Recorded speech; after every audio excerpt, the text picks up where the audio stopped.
Thank you very much for that introduction and for the warm greeting I have here in Bratislava. I actually, this is the first time I've been in this region. Many years ago, I had a horrendous flight back from Moscow that took 5 hours delayed because of bad winter weather, and I landed in the Brno airport and then had to take a car from Brno up to Prague to leave. And when we landed in Brno, it wasn't prepared for international flights, so we had to sit there and wait in the middle of the night till the immigration officer came. And then he came, and he took forever, and we got on top of got on this bus that they put us on, and everyone was just shoving their bags in, and the first thing that happened was a guy who bought a ceramic mug from Moscow rolled off the thing and smashed on top of my head. So I never wanted to come back again. So I'm thrilled, though, actually, to be here for Dr. Gonda, in his introduction, mentioned that I worked on transition economies. That was my background in economics, was Soviet and post-Soviet economics. And I did, most of those are all about Russia. And then I did some work in the Czech Republic as well as in East Germany and in Poland. But again, like I said, this is my first time I've ever been to Slovakia, and I'm thrilled to be here and to talk with you about these set of ideas. One of the things that happened to me as a scholar, and this is to the young people out there that are maybe entering into the field of economics, which I think is the most fascinating subject of all the sciences. So I'm a big advocate of economics and the study of economics. And the issues that are associated with it. But one of the things that happened to me was that as the transitions started to take off in the 1990s, and as it continued in the 1990s, working in that area became much more about sort of almost like contemporary newspaper writing, because things were changing so quickly, and you had to understand all the dynamics of politics and everything like that. And so, given that I have a more theoretical mind, I eventually steered towards the bigger problems in development economics and the way that economists conceived of that problem. And so that's actually how this sort of topic became something that I focus on. And in particular, the volume that they produced, I just gave a memorial lecture up in Prague, and the volume that they produced in occasion with that was this one that you have. It gets at this idea of robustness, and the easiest way to think about that idea is that how is it that your social system, your political and legal system, is designed such that when bad leaders are in charge, the least harm can happen. Okay, that's what it means by trying to strive to get robust things. And this was very much an idea of Adam Smith's and David Hume's. The idea that what they were striving to do in what's called the Scottish Enlightenment. This is the 18th century moral philosophers. What they were trying to do was find out how could you find a system of government and of the economy that would take men as they are and not assume that men have to become better in order to be able to have a reasonable society. And they found that the private property market economy was the system protected by a rule of law, was the system that did best to make sure that bad men could do least harm. They found the private property market economy to be the most robust system, as opposed to the French Enlightenment, which was striving always to find a system of government where man, when he was perfect and wise, could do the best that he could in positions of power. And it's my hypothesis that French Enlightenment led us down the path which eventually led to the horrors of the 20th century.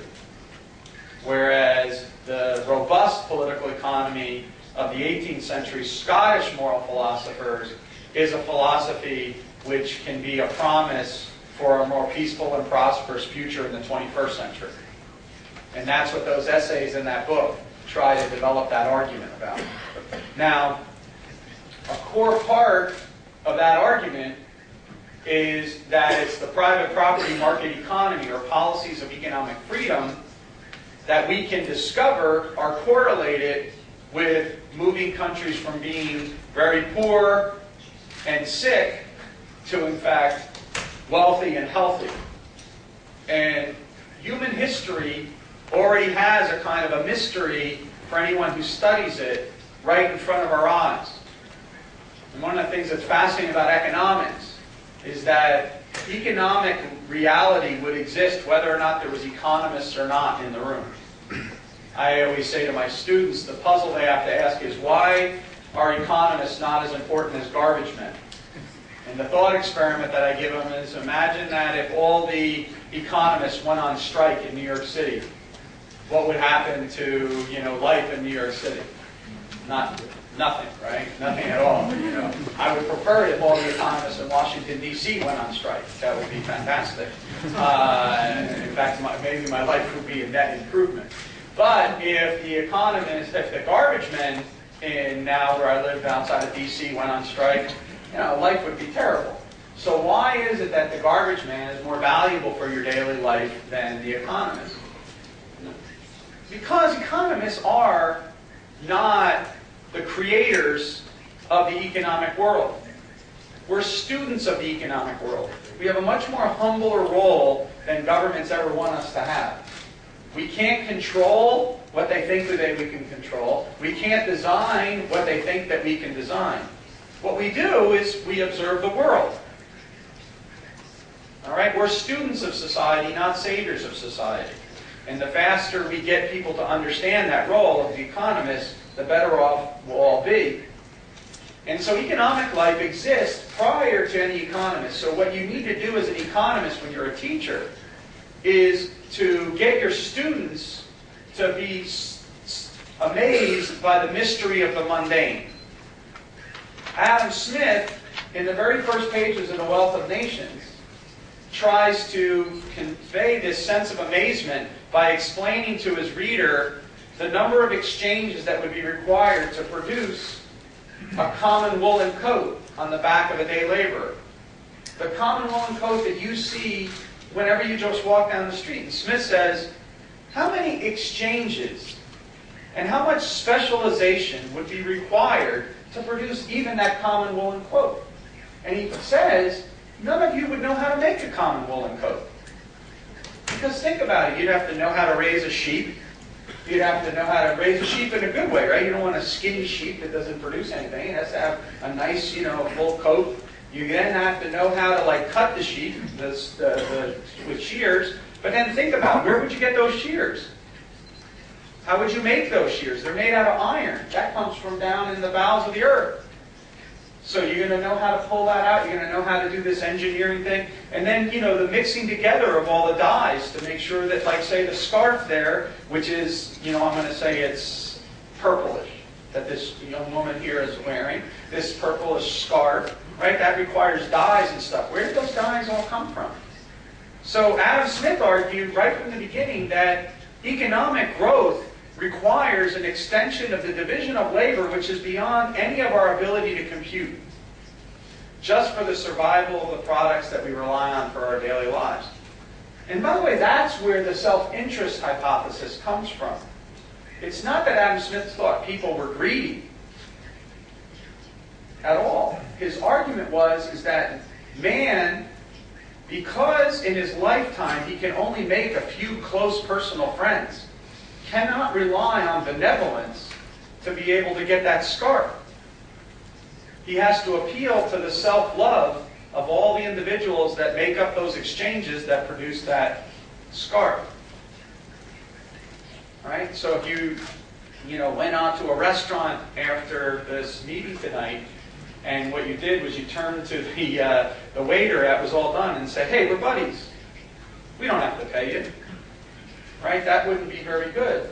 right? You probably would not be able to walk out of the restaurant. But if you went down, for the young ones here, if you went down and for breakfast tomorrow morning at your mom's, you know, and your mom came up to you and said, oh, by the way, you owe me 10 euros, you know, for that cereal, right? You would get very upset. Mom, you know, come on. So you have to understand the different realms. That's what Adam Smith was pointing out to us. Milton Friedman, a modern Adam Smith's theorist, he, in introducing his wonderful book, Free to Choose, held up a pencil, right? And he said, you know, none of you could make this pencil to make the same point that Adam Smith was doing with the woolen coat. So we have to be ready to be prepared to be amazed by the mystery of the mundane. The great economic theorist F.A. Hayek said that the curious task of the economist is to demonstrate to men how little they know about what they imagine they can design. All right? The curious task of economics is to demonstrate to men how little they know about what they imagine they can design. And that's what we have to sort of explain. So, let's get to economic growth. This is a fascinating question. Human history, for most of human history, this is how we go. We go like this. No difference between the poor and the rich. We're all poor. Like this, and then all of a sudden, whoop! Okay? So, first question that economists have to ask you, what happened right there? Second question, why is it that there's still some that are going like this? Right? Because what really happened was not that all countries went like this, it's that it went like this, and some continued and some went up. All right? So I'm going to show you a little video. Hopefully it works. You get always nervous about things. It's just a few minutes, and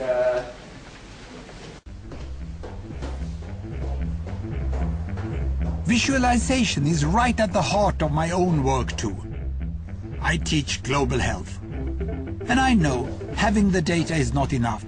I have to show it in ways people both enjoy and understand. Now, I'm going to try something I've never done before. Animating the data in real space, with a bit of technical assistance from the crew. So, here we go. First, an axis for health. Life expectancy, from 25 years to 75 years. And down here, an axis for wealth, income per person, $400, $4,000, and $40,000. So down here is poor and sick, and up here is rich and healthy. Now, I'm going to show you the world 200 years ago, in 1810. Here come all the countries. Europe brown, Asia red, Middle East green, Africa south of Sahara blue, and the Americas yellow. And the size of the country bubbles show the size of the population. And in 1810, it was pretty crowded down there, wasn't it? All countries were sick and poor. Life expectancy were below 40 in all countries. And only the UK and the Netherlands were slightly better off, but not much. And now, why start the world? The Industrial Revolution makes countries in Europe and elsewhere move away from the rest. But the colonized countries in Asia and Africa, they are stuck down there. And eventually, the Western countries get healthier and healthier. And now we slow down to show the impact of the First World War and the Spanish flu epidemic. What a catastrophe! And now I speed up through the 1920s and the 1930s. And in spite of the Great Depression, Western countries forge on towards greater wealth and health. Japan and some others try to follow, but most countries stay down here. Now, after the tragedies of the Second World War, we stop a bit to look at the world in 1948. 1948 was a great year. The war was over, Sweden topped the medal table at the Winter Olympics, and I was born. But the differences between the countries of the world was wider than ever. United States was in the front, Japan was catching up, Brazil was way behind, Iran was getting a little richer from oil, but still had short lives. And the Asian giants, China, India, Pakistan, Bangladesh and Indonesia, they were still poor and sick down here. But look what is about to happen. Here we go again. In my lifetime, former colonies gained independence, and then finally they started to get healthier and healthier and healthier. And in the 1970s, then countries in Asia and Latin America started to catch up with the Western countries. They became the emerging economies. Some in Africa follows. Some Africans were stuck in civil war and others hit by HIV. And now we can see the world today in the most up-to-date statistics. Most people today live in the middle, but there are huge differences at the same time between the best of countries and the worst of countries. And there are also huge inequalities within countries. These bubbles show country averages, but I can split them. Take China, I can split it into provinces. There goes Shanghai. It has the same wealth and health as Italy today. And there is the poor inland province Guizhou. It is like Pakistan. And if I split it further, the rural parts are like Ghana in Africa. And yet, despite the enormous disparities today, we have seen 200 years of remarkable progress. That huge historical gap between the West and the rest is now closing. We have become an entirely new converging world. And I see a clear trend into the future. With aid, trade, green technology and peace, it's fully possible that everyone can make it to the healthy, wealthy corner. Well, what you just seen in the last few minutes is a story of 200 countries shown over 200 years and beyond. It involved plotting of 120,000 numbers. Pretty neat, huh?